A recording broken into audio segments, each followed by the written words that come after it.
आदाब, महाराष्ट्र न्यूज में आपका इस्तकबाल है। मैं हूं आपके साथ सैयद अनवारुल्लाह गौरी। बढ़ते हैं खबरों की तफसील की जानिब, लेकिन उससे पहले एक नजर हेडलाइंस पर। सुर्खियों को पेश करने में ताउन किया है डॉक्टर ऑर्थो ऑयल के साथ साथ डॉक्टर ऑर्थो कैप्सूल्स साथ लेना ना भूलें। सरकारी एजाजात के साथ अदा की गई अजीत पवार की आखिरी रसूमात। महबूब कायद को अलविदा कहने हजारों की तादाद में पहुंचे लोग।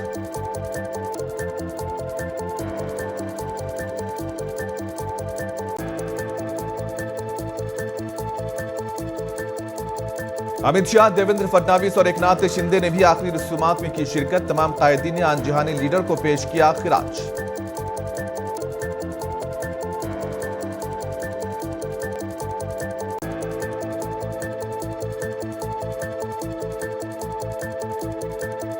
अजीत पवार के इंतकाल पर मुसलमानों ने भी गहरे अफसोस का किया इजहार। मुंसिफ टीवी से बातचीत में साबिक लीडर की खिदमात को किया याद।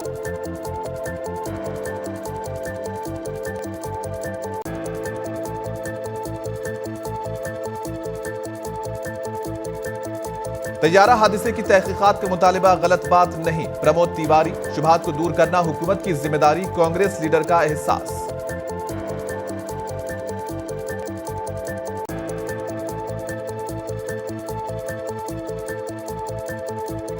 नांदेड़ में आज़मीन हज के लिए मेडिकल स्क्रीनिंग और फिटनेस सर्टिफिकेट लाजमी। मेडिकल कैंप के दौरान नाकिस इंतजाम से आज़मीन को परेशानियों का सामना।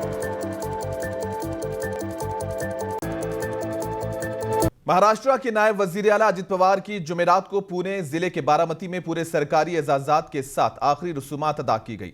मरकजी वुज़रा अमित शाह, नितिन गडकरी, साबिक मरकजी वजीर शरद पवार और बीजेपी सदर नितिन नवीन ने पुणे से तकरीबन 100 किलोमीटर दूर बारामती के विद्या प्रतिष्ठा मैदान में 66 साला नेशनलिस्ट कांग्रेस पार्टी के सरबराह की आखिरी रसूमात में शिरकत की। इनके अलावा सुप्रिया सोले और एनसीपी के कारगुजार सदर और साबिक मरकजी वजीर प्रफुल्ल पटेल भी मौजूद थे। अजीत पवार की आखिरी रसूमात में शिरकत के लिए हजारों लोग जमा हुए।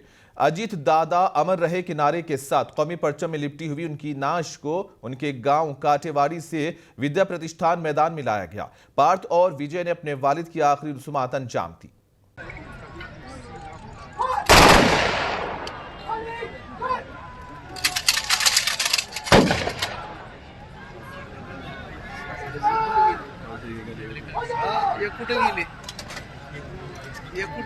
मध्ये राहते ते आवाज येते फक्त। अखेरची मानवंदना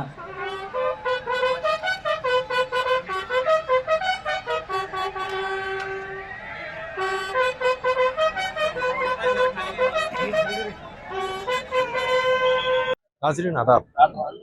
महाराष्ट्र की सियासत में 28 जनवरी जो है, ये जो दिन है बड़ा ही गमगीन रहा कि इस दिन जो है महाराष्ट्र के उप मुख्यमंत्री अजीत दादा पवार, इनका जो है एक प्लेन हादसे में जो है निधन हो गया। जैसा ही उनका जो प्लेन हादसा जो होने के बाद तुरंत जो है महाराष्ट्र के जैसे जैसे खबर महाराष्ट्र लोगों में तक पहुंची, उसके बाद जो है पूरे महाराष्ट्र से लोगों का एक बड़े पैमाने पर जो है लोग यहाँ पर बारामती कूच करने लगे। अपने नेता को, अपने नेता के जो खबर आई उसको देखने के लिए, उनके इस गम में, पवार फैमिली के गम में शामिल होने के लिए हजारों लाखों की तादाद में लोग जो है बारामती की तरफ आए। और यहाँ पर जो है आज जो है सुबह 11 बजे ये विद्या प्रतिष्ठान के इस ग्राउंड में जो है उनको आखिरी रसूमात जो है उनकी की गई। इस आखिरी रसूमात में जो है भारत के जो अपने जो गृह मंत्री है अमित शाह जी, साथ ही महाराष्ट्र के मुख्यमंत्री देवेंद्र फडणवीस जी और भी मुख्यमंत्री एकनाथ शिंदे और सभी राजकीय पार्टी के जो नेतागण जो है इस आखिरी रसूमात में जो है शामिल हुए। उनके दोनों बेटों ने जो है उनको अग्नि दी। उसके बाद यहाँ पर इन्हीं नेताओं ने और सभी पार्टी के लोगों ने जो है उनको श्रद्धांजलि अर्पण की। बारामती से मुंसिफ टीवी के लिए मजहर शेख। मरकजी वज़ीर दाखिला अमित शाह, चीफ मिनिस्टर देवेंद्र फडणवीस और deputy chief minister Eknath Shinde ने अजित पवार की आखिरी रसूमात में शिरकत की। इन कायदीन ने इस मौके पर उन्हें जज्बाती खिराजी अकीदत पेश किया। इन कायदीन ने कहा कि अवामी खिदमत, क़ियादत और लगन से भरी उनकी जिंदगी महाराष्ट्र की सियासत और समाज के लिए एक अनमोल मीरास है। उनकी खिदमत को हमेशा याद रखा जाएगा और उनकी याद हमारे दिलों में जिंदा रहेगी। इन्होंने कहा कि अजित पवार का इंतकाल न सिर्फ महाराष्ट्र बल्कि पूरे मुल्क की सियासत का बहुत बड़ा नुकसान है। वो अपनी खिदमत के लिए अवाम के दिलों में हमेशा से जिंदा रहे हैं और जिंदा रहेंगे। अजित पवार की आखिरी रसूमात में शिरकत के लिए अहले खाना के साथ साथ आनजहानी लीडर के मद्दाह बड़ी तादाद में पहुंचे थे।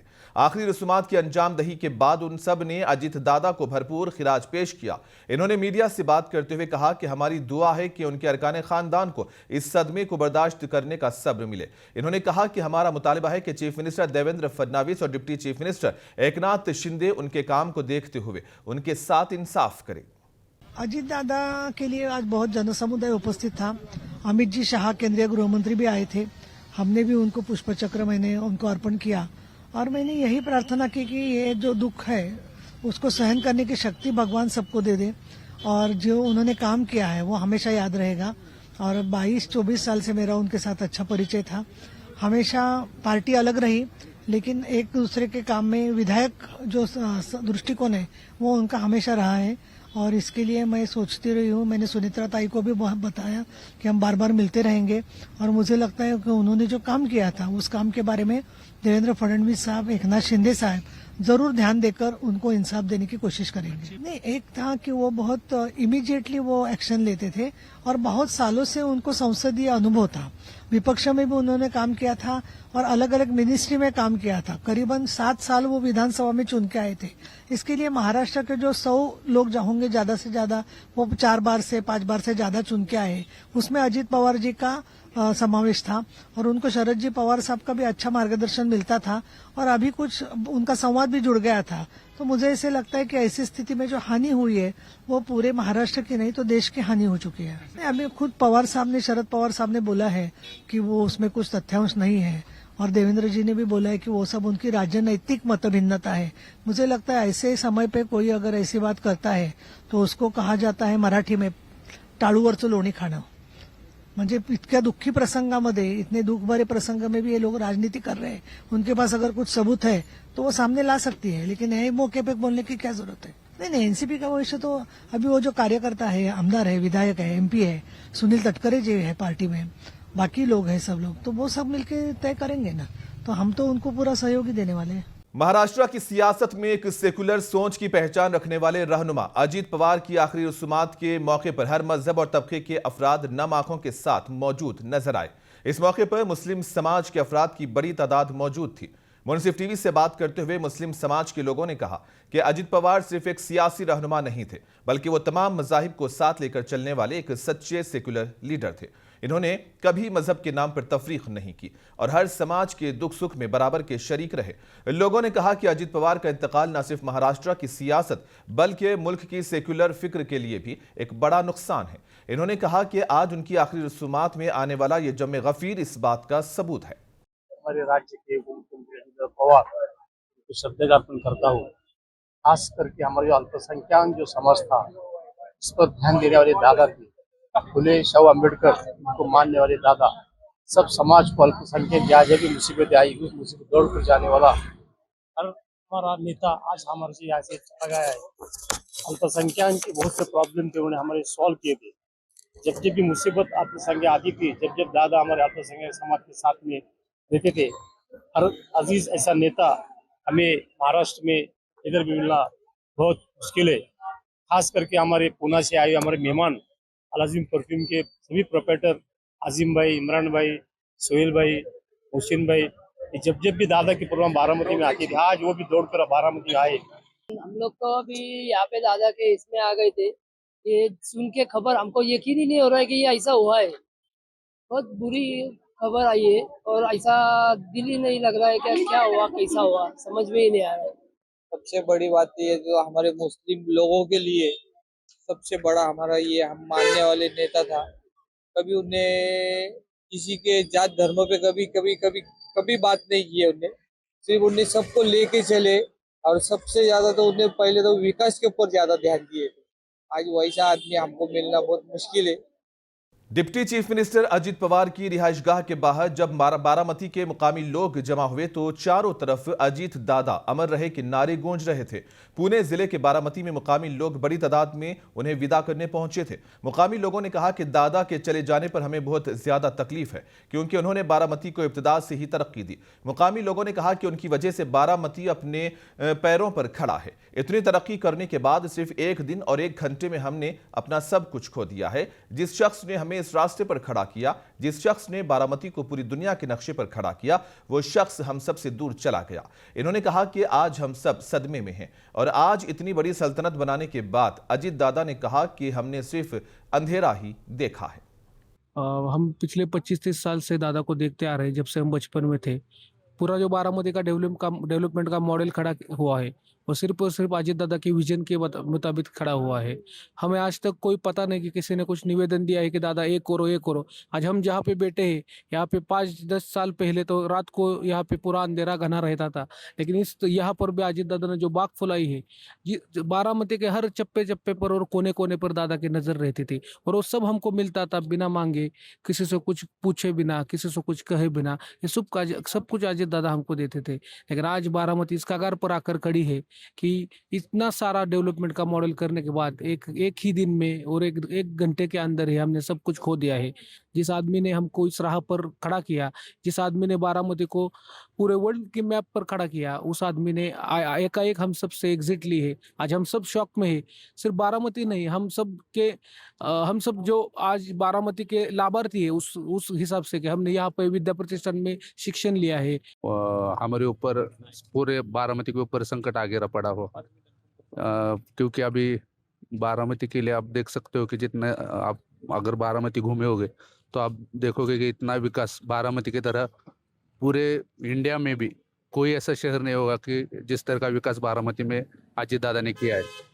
अजीत पवार की आखिरी रसूमात के साथ अदा कर दी गई हैं और इस मौके पर शिवसेना के रुकने पार्लियामेंट नरेश महास्के ने कहा कि महाराष्ट्र ने अपने एक बड़े लीडर को खो दिया है और उनके इंतकाल से महाराष्ट्र की आवाम फिक्रमंद है क्योंकि आवाम के काम करने वाला लीडर उनसे दूर चला गया।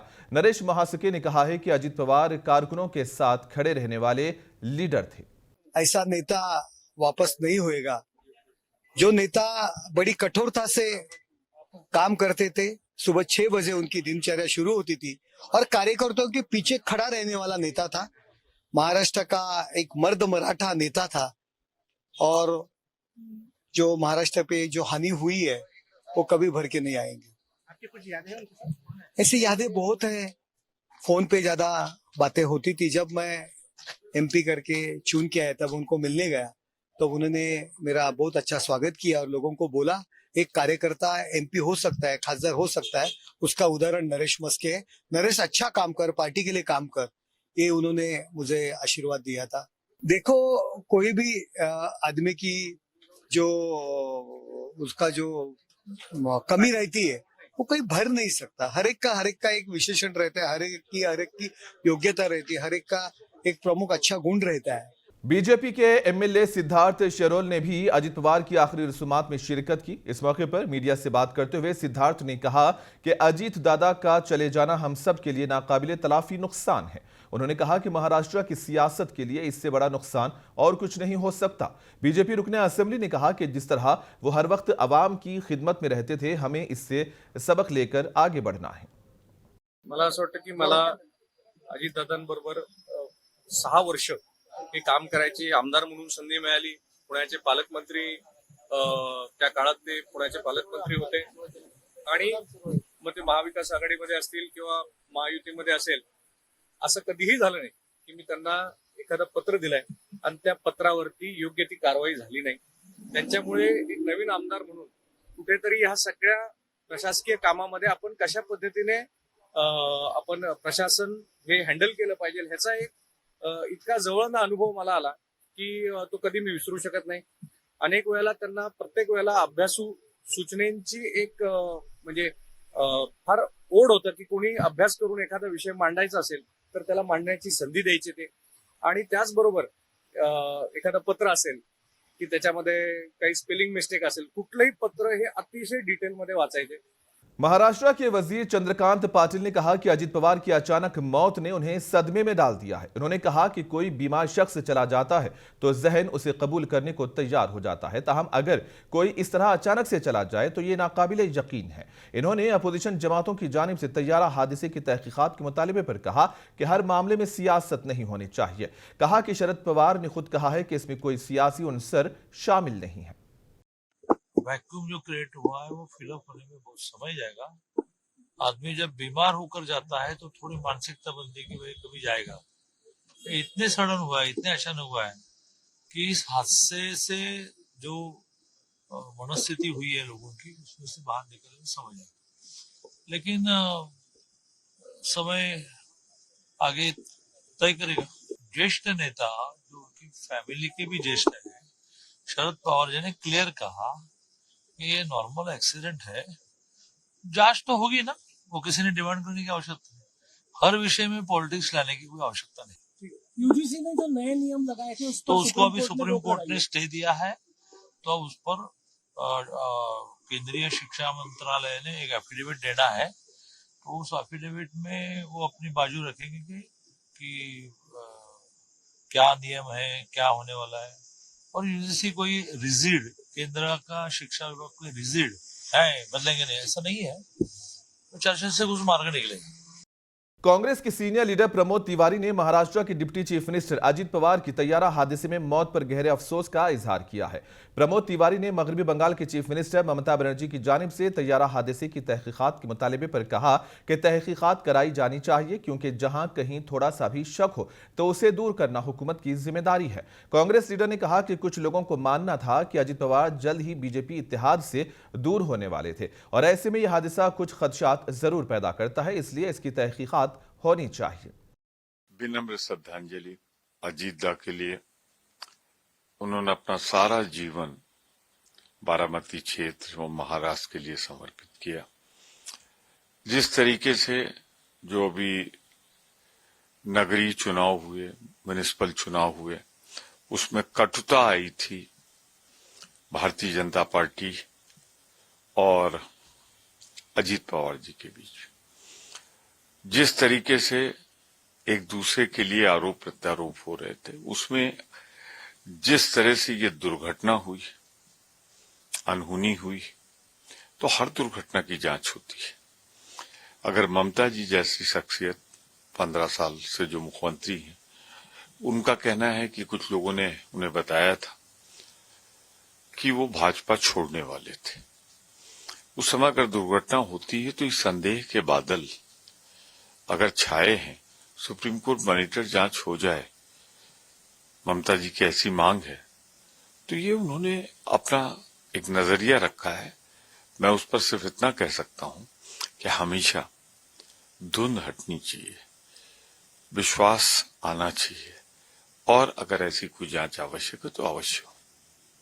मुंबई में गम और सोग का मंजर है। अलमनाक तैयारा हादसे में जान गंवाने वाली फ्लाइट अटेंडेंट पिंकी माली की मैयत मुंबई में उनकी रिहाइशगाह पहुंचा दी गई। जैसे ही उनके जसदे खाकी की आमद हुई, अहले खाना, रिश्तेदार और पड़ोसी गम से निढाल नजर आए। पिंकी माली के अचानक इंतकाल ने पूरे इलाके को अफसुर्दा कर दिया, जबकि हर आंख अश्कबार है और फिजा सोगवार है। बीएमसी इंतखाबात के नताइज आए 1 हफ्ते से भी ज्यादा वक्त गुजर चुका है, ताहम अभी तक मेयर के ओहदे का फैसला नहीं हो पाया है। शिवसेना, शिंदे ग्रुप और बीजेपी में इस ओहदे को लेकर खींचातानी जारी है। दोनों जमातें इस ओहदे को हासिल करने की हर मुमकिन कोशिश कर रही हैं।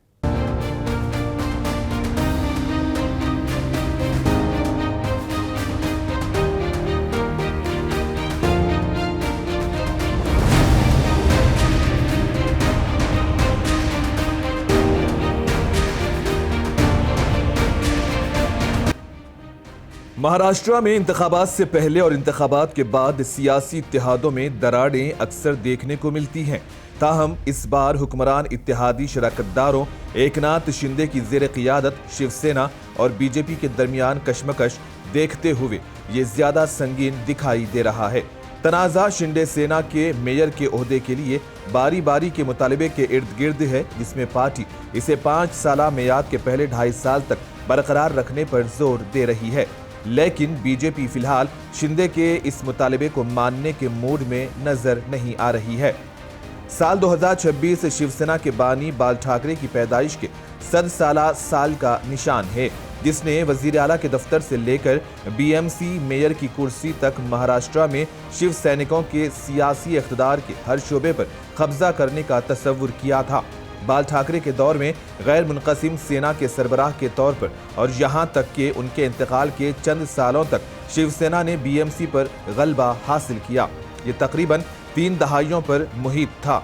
1995 और 1999 के दरमियान जब मनोहर जोशी और नारायण राणे ने वजीर आला के तौर पर खिदमत अंजाम दी, ताहम इसके बाद ये सेटअप कभी नहीं दोहराया गया। अब शिंदे शिवसेना और सेना यूबीटी दोनों बाल ठाकरे की विरासत को आगे बढ़ाने की कोशिश कर रहे हैं। ये दोनों हकीकी शिवसेना होने का दावा कर रहे हैं। बीएमसी के इंतखाबी नताइज के ऐलान के बाद दोनों ग्रुप्स ने कहा कि वो सेना का मेयर चाहते हैं। दोनों ने बाल ठाकरे के ख्वाब का जिक्र किया। अगर शिंदे सेना का बीएमसी मेयर लगा सकते हैं तो ये उन्हें शिवसेना पर एक गैर मुतनाज़ा दावा फराहम करता है, क्योंकि वो पार्टी के बानी बाल ठाकरे के ख्वाब को पूरा करते हैं। ताहम बीजेपी इस वक्त उनके लिए एक बड़ी रुकावट बनी हुई है।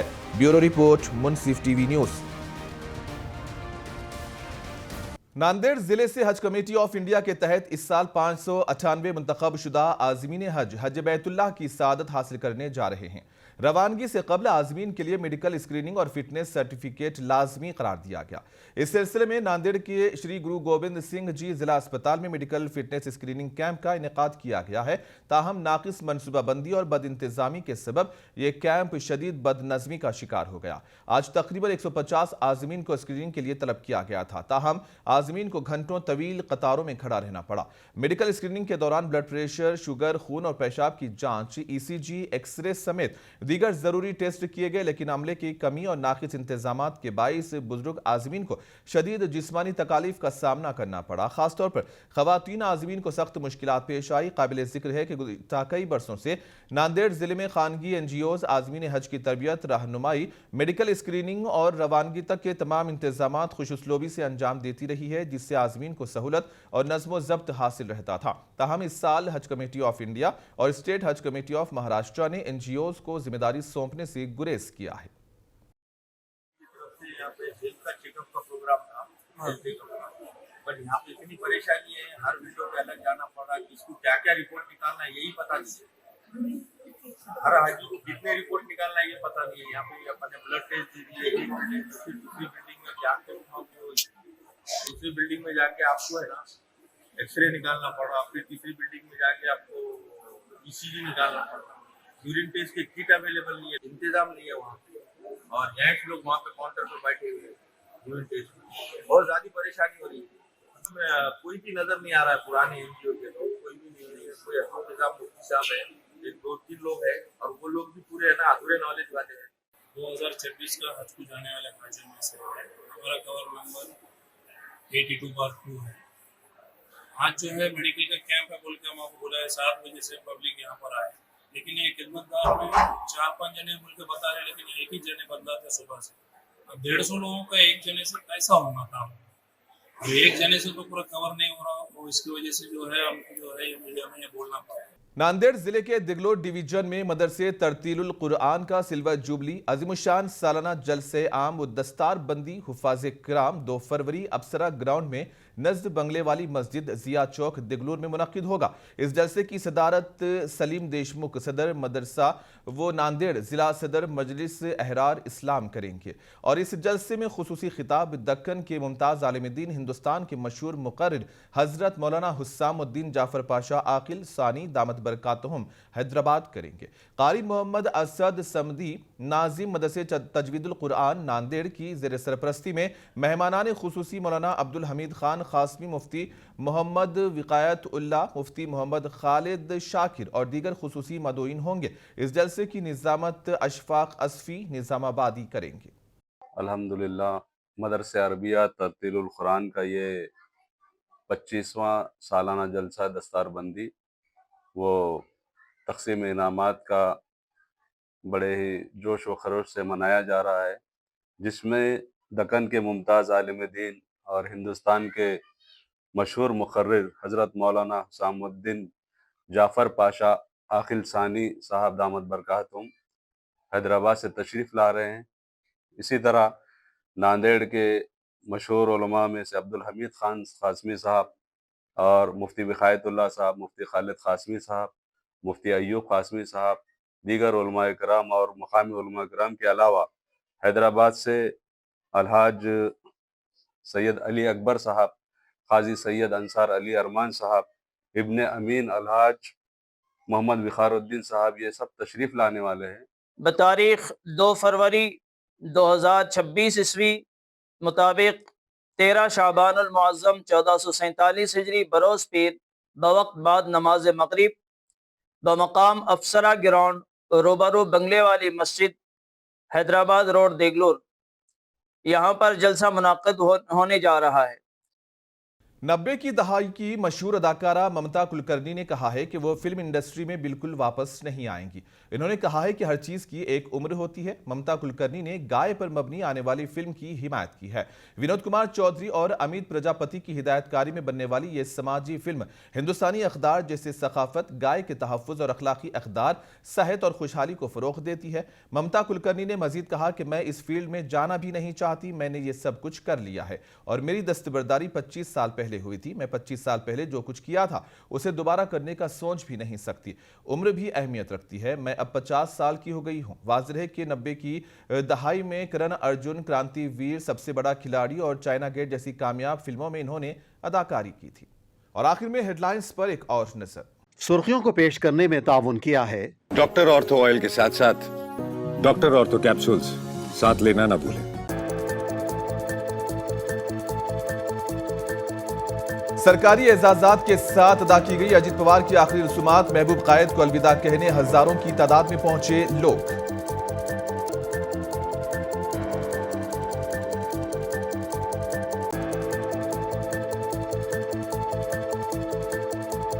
अमित शाह, देवेंद्र फडणवीस और एकनाथ शिंदे ने भी आखिरी रसूमात में की शिरकत। तमाम कायदीन ने आन जहानी लीडर को पेश किया खिराज।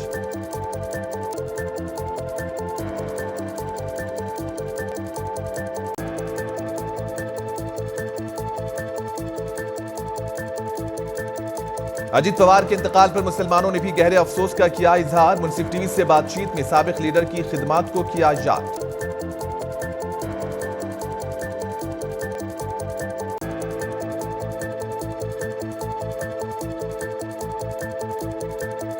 तैयारा हादसे की तहकीकात का मुतालिबा गलत बात नहीं। प्रमोद तिवारी, शुबहात को दूर करना हुकूमत की जिम्मेदारी, कांग्रेस लीडर का एहसास।